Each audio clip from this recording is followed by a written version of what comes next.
So, how many of you heard fireworks last night or saw any fireworks? Anybody? There were more, I feel like, than I remember. My dog didn't enjoy them. What about fire? Did anyone get a chance to sit by a fire over the holidays?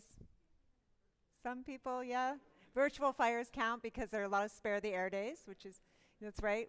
What about candles? Who lit candles this past? Yeah. So this is a season of darkness and light and fire because, of course, here in the northern hemisphere, it's cold and dark outside. It's sort of cold. We think it's cold here. Um, and fire brings, well, it is cold, really. Fire brings us warmth and light, right? But that's not the only reason that there's so much symbolism around fire this time of year. Fire also symbolizes transformation, and many cultures use it to mark the passage of time and change. So how many of you have roasted marshmallows over a fire? Almost everybody. We did it. Some of us did that a couple months ago at the UUFRC retreat. And what happens when you roast a marshmallow over the fire? Anybody? It changes. Yeah, Barbie? It catches fire. Or it catches fire. That's right. Yeah. And it makes a big mess. That's right. So in my words, when you take a marshmallow, which is kind of a firm, cold block of gelatin and sugar, and you put it over the fire, it turns into a delicate golden crust with this gooey, delicious sweetness inside.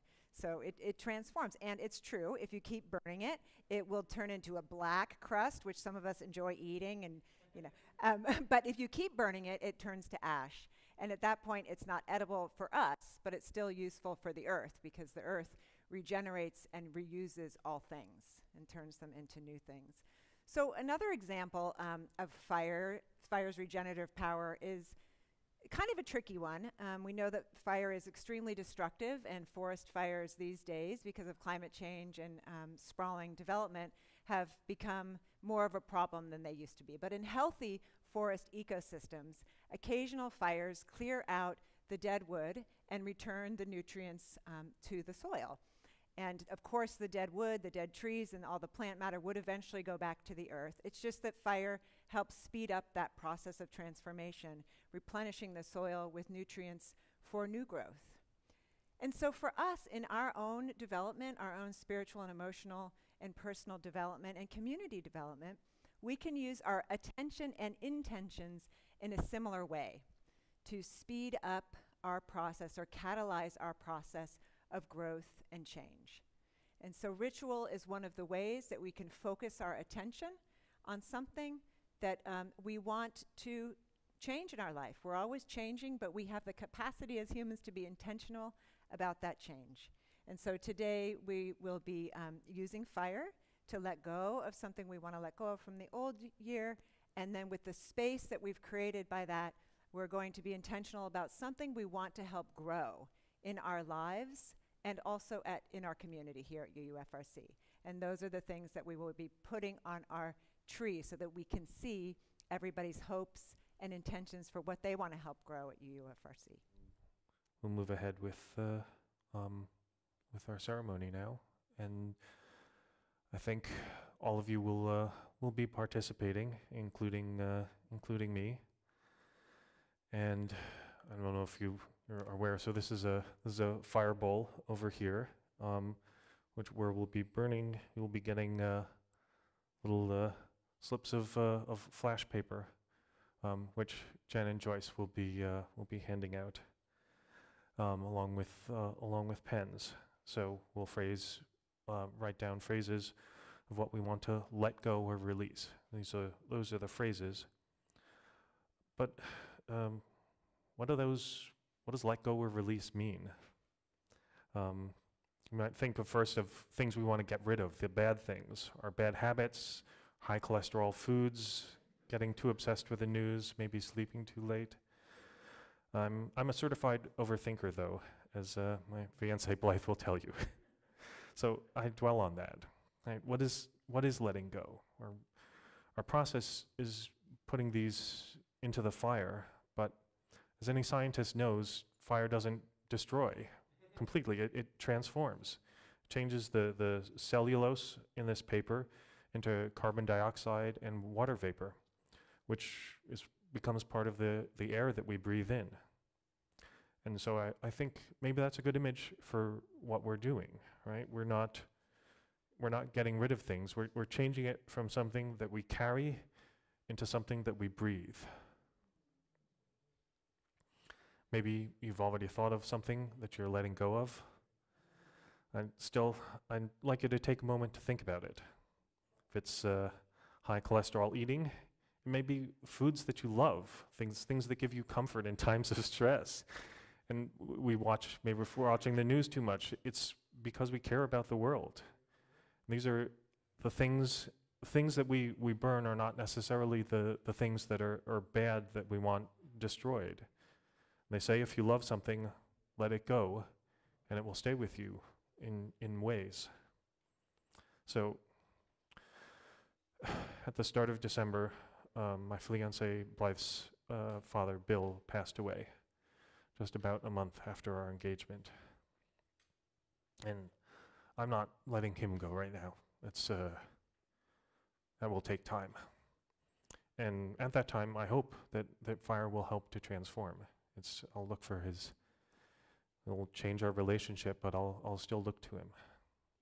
But what I've decided to do, here's my pen, is I've decided to let go of my house here in Redwood City on Harrison Avenue. That's a house that I bought with my ex-wife, 19 years ago. It's where I raised my son Milo, who is here, that I lived with for 17 years, more or less. So I still own it. It's a part,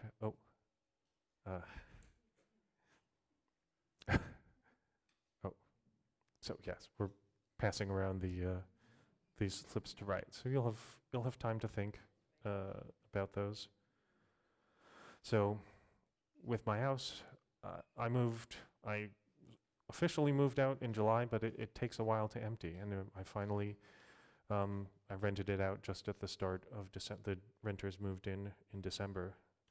But it takes a while to let go of things. So, and a home is home for 17 years. Places have a place in your heart. Right? So I think I have been carrying it because it's where my son was raised, and I had a life there. So, but it is someplace that is changing for me. So I'm writing it down. Oof.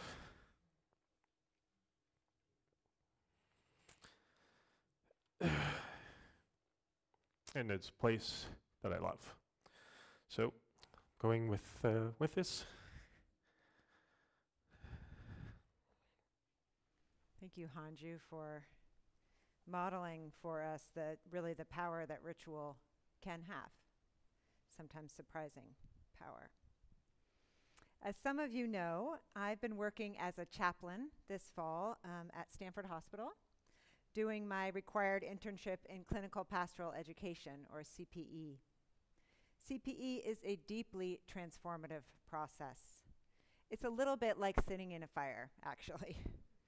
Not only does it entail repeatedly entering into uncertainty, fear, pain, and crisis over and over again, but it entails doing so with people you've never met, people whose language, religion, and culture you may know nothing about, and people whose life circumstances may differ radically from your own.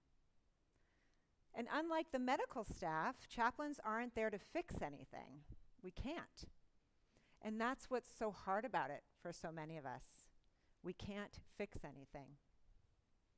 Chaplains try to enter each room grounded and open so that we can be present for whoever and whatever we meet.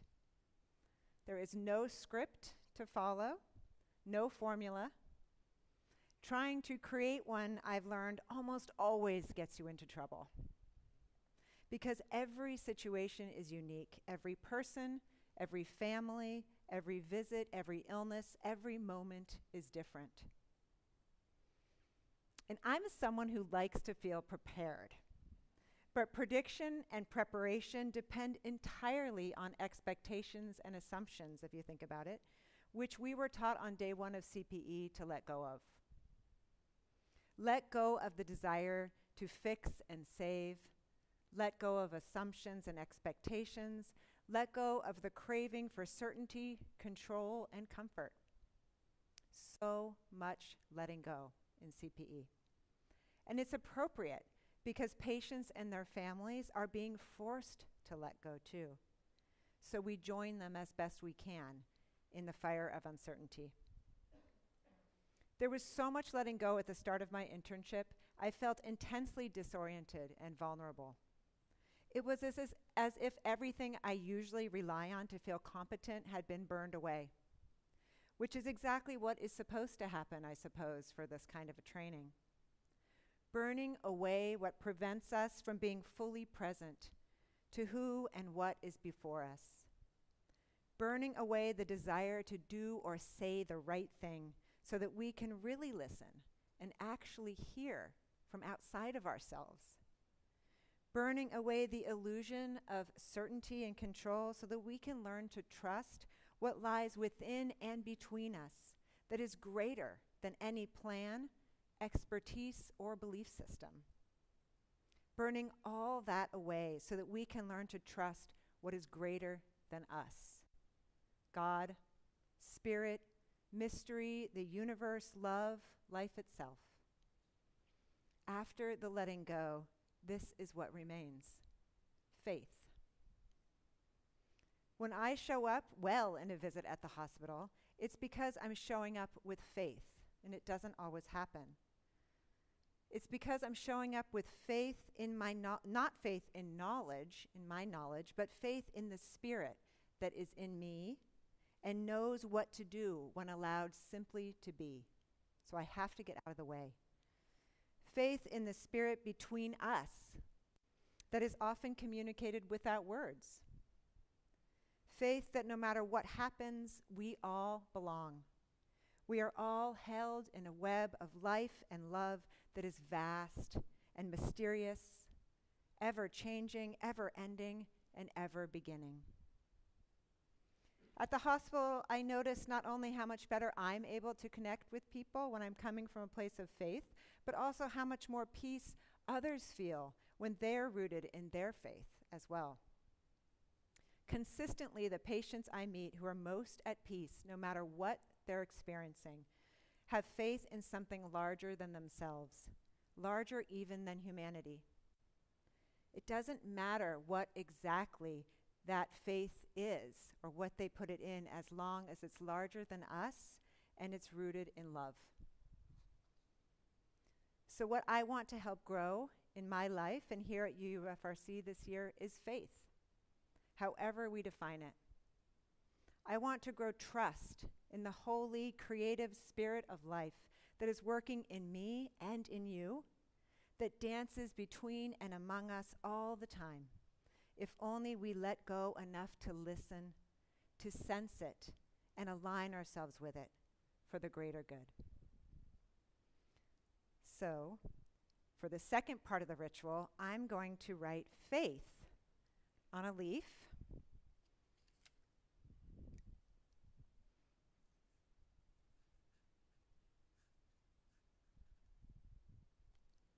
I'm going to take the double-sided tape,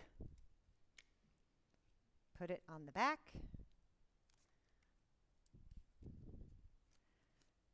and put it on our tree. And it longs for more company. So now that Hanju and I have modeled both parts of the ritual, we're going to begin. And you already have your flash paper for the first part of the ritual. As you saw, this paper is coated with a substance that makes it go into flame pretty fast. And there are tongs if you feel more comfortable, and I would recommend that, holding that over the fire. So that part is just reflecting on what it is that you want to release from the old year to free up more space for you in the new year. And as Hanju said, it doesn't have to be If it's something that you care about, but you're still ready to let it go, it doesn't have to disappear. It's transforming and integrating into your life. So when you're ready, you will bring your paper up. We'll be doing this in silence. Dawn will be playing the piano. This is reflective and personal ritual, but it's also communal. So we'll be doing it together, but not sharing what we're burning. And I'll be there at that station if you need any help with the burning. And then you're going to come along and reflect on what it is that you're going to be helping grow in the coming year with the space that you've created. And you can write that intention on a leaf and put it up with mine on the tree. And then you can go back to your seats to the center aisle. So you'll just, whenever you're ready, you'll come up in your own time, go up that side aisle, and loop around this way back to your seats. Okay? And thank you. Yes, people online, I have not forgotten about you, or thank you for reminding me. We would love you to participate as well. And how that's going to work is that you are invited to type in to the chat function to Hanju Kim. And if you can find his name on the drop-down menu, then you can do that privately instead of sharing it with everybody. And then he is going to be writing down what you send in. And then Beth Eggers is going to be bringing the papers to the respective tables. So you will be fully included. Just make sure to indicate which word you want burned and which one you want on the tree. That's important. Okay. We will begin.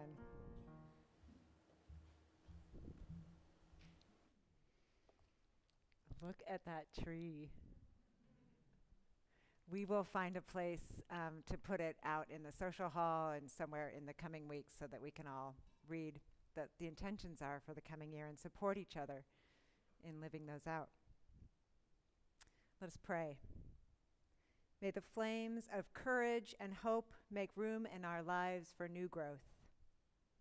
May the fire of our faith release the energy from worn-out old forms into new, just, and life-sustaining ones.